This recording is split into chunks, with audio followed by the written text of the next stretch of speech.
Yeah, I was listening to Nancy Grace again because she's wanting to really be on this story. She's bringing up something about a desert because the investigator brought something up about a desert thing, but like there's an incident that happened. I don't know when it was, but it didn't have to be. But I did do a quick little search on the weather. It did rain on April 3rd. His car has like dirt on it, and then there's sprinkles, and I couldn't find any other time between then when it rained. I remember there was a lot of rain, but it must have been prior to April, so I can't give any answers on that. But this interview was on April 7th. This is after that little sprinkle rain thing. I pulled this story up before and I just was trying to explain something to somebody else because they're all mental. I go, oh, they must have not have seen this. Oh, I'm the one that sits and goes through their brain when I read this stuff. Anyways, I didn't actually go read the lyrics to the song they were pointing out. Well, it's not the song, but it says the Feel It singer says. But I went to go read this lyric. Basically, you guys, the guy is like overly obsessed with the girl in the story. And in the story of the song, it's going to end the way you think, where she's obviously too young, but it doesn't say that. But you know how young girls are when they're not serious because they're not mature enough, you know? It's just a relationship. And she wants to leave it. And then it says that she's uncomfortable with him, like some sort of thing. And he doesn't want her to go. So can you guess the possible MO? Somebody wanting to break up with somebody who's overly obsessed with them, and he says, I'm not gonna have you leave. I think that's the MO. That's where I'm at right now. I've gained friends, been in relationships, and been out of relationships. And that was the part where it flagged me because I was like, the only relationship we've been hearing about is him with this young girl for years, right? So I was like, oh, he's out of the relationship now. It's April. It's April, you guys. It's April 7th. It's really strange just because of the comments of it. It's just, I'm ready to break down the door and settle the score. I can't let you go away. You know, it's very obsessive. It's just, you told me once that I was crazy. Baby girl, I know, but I can't let you go away. So don't you get me started now. I want a yes, and I don't want maybes because they leave me where you found me, so don't leave. And then it goes into, I mean, he really means baby girl. She's running around saying whatever she want to say. I told her I don't want to have to do this every day. Told her that I love her, but she's thinking it's a game. Oh no, now she's uncomfortable. Never want to make her feel one-dimensional. Oh, yeah, no, no. Okay, don't know how we got there. Don't you get me started now. And then he goes back into some crazy stuff.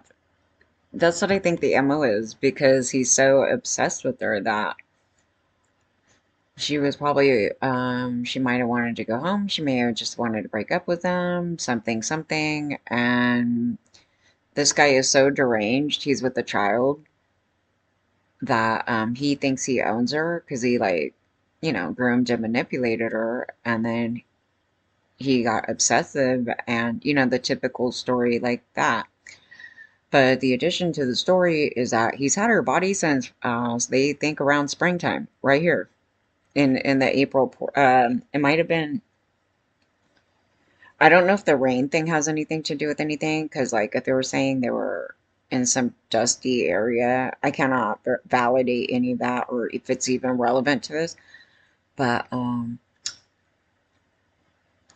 if you think that she was dismembered in an area like that, you have to question like why he then saves her body, which psychology to this story right here, like this particular one, because of his background, is going to have something to do that he wants to just keep the body close because he's obsessed with her. And he's a psychotic, um, quite delusional. There's a level of delusional something there. And that's why you would do that. It's sick. It is very sick. It pulled up like several like horror movies. Like they write them after people with serious mental health issues that do horrible crimes. And it reminded me of the movie Carrie, the mother. Honestly, I'm going to say this. He's guilty of that, and it turned out to be that whole thingy right there. I fully believe the mother should be arrested because it was child abuse, and we keep letting people get away with this. Like it's like another factor to what's going on. So it's like you read a story like that. It's like, how did the mom get away with doing that? Secluding. This is a rare case, but I mean, it happens, but it's not you don't know too many stories where people are so secluded they don't interact with other people. That's full-blown child abuse. And that's why his brain is stunted, as a child. And it may have some other factors to it, like he could be high, functioning, which this would totally make you ill. I mean, because you have other issues and then you're being abused. So, um, yeah, there's a psychology why they go for kids. And then he wants to do control because his mom's overly controlling. She's a narcissist, overly controlling mother. And they're highly religious. And he's trying to go around the rigid rules. It's just like a number of things. It's really disgusting that this even happened. Like, if you knew this kid existed and some mother was doing this, wouldn't you want to call CPS? So then what happens is, when you don't save the kid, this is what we get. We get the child rapist. We get the child predator. This is where it's coming out. Again, this is a pretty extreme case because you could pull Kevin's story or any of these other stories. They interact with people. It's not, we're secluded from society and I have to live in my own brain. Like, I was trying to even wrap my mind around this story as he's talking. Like he's a child, like an infant, like seeing the world for the first time. That should have never happened, you guys. I just want people to know I cannot diagnose anybody in here. These are personal opinions. And that's it. They're just my opinions, maybe possibilities. We can't diagnose them, but they were showing some signs of something delusional. And I recalled this on Ellen's X when they were talking about their schizophrenia thing. Okay, so when you read the story that he said, he was secluded, and then it caused him to go inwardly, and he started being very delusional like. So, child abuse is a significant risk factor for developing schizophrenia, though it is not a sole cause, and the relationship is complex, involving genetic vulnerability and other environmental factors. Research consistently shows a correlation with individuals experiencing abuse being more likely to develop psychotic disorders, including schizophrenia, compared to those who were not abused.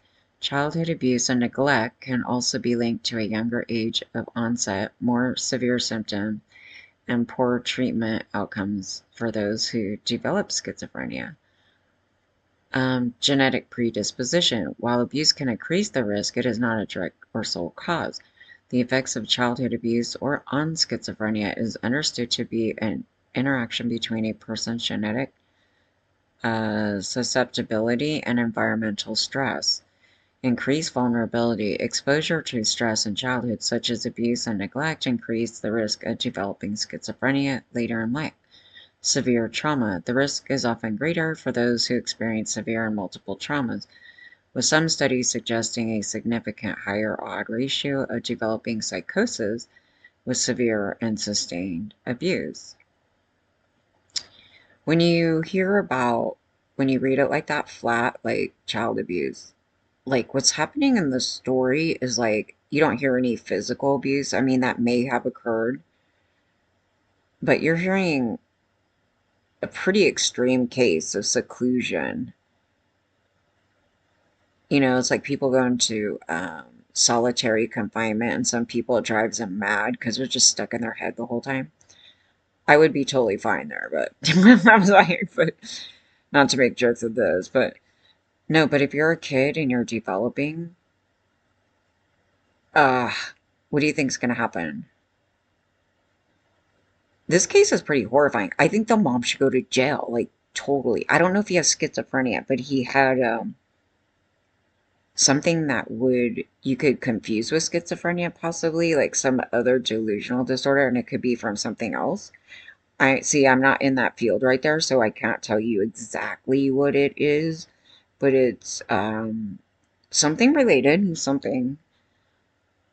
But I don't know anybody that has ever happened to. Some rare cases in homes, but usually even in those cases where they talk about like families being like the kids locked up and they can't come out, but they at least have each other. Like there's a somebody else. I don't know, but yeah, I mean there's been some cases like where within the home dynamic the kid doesn't develop right because they single out a kid. But this here was just him. And I was like, I don't know what the hell's wrong with this mother. This mother needs to be locked up. She needs to be locked up, you guys. Even if he wasn't guilty of the killing part. I mean, that's ridiculous to think that he's not part of something of that. But he gets a child and he's not okay. You wouldn't be okay. None of us here would be okay. So it's like, isn't she a perpetrator? She's the perpetrator. And then she served us up like a serial killer.